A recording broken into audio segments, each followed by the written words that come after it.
আসসালামু আলাইকুম রহমতুল্লাহ বরকাতু। বেঙ্গালুরু এসএমভিটি স্টেশনে আমরা এসে পৌঁছে গেছি। কলকাতায় যাচ্ছে আজকে, তো এইটা ট্রেন। এখন ট্রেনের দরজাটা খোলে নেই, এখন ট্রেন দিয়ে দিয়েছে। স্টেশন, এইটা আমার দেওর বসে আছে লাল জামা পরে। রাজা ভাই এদিকে দেখো একবার, রাজা ভাই, ও রাজা ভাই এইদিকে দেখো না, এইটা আমার দেওর।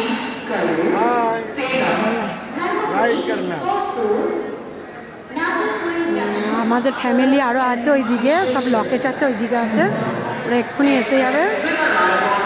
আর ওই দিকটায় আছে। এই গাড়িটা ফুল এসি গাড়ি। তো বন্ধুরা কেমন লাগলো কমেন্ট করে বলবেন। রাখি।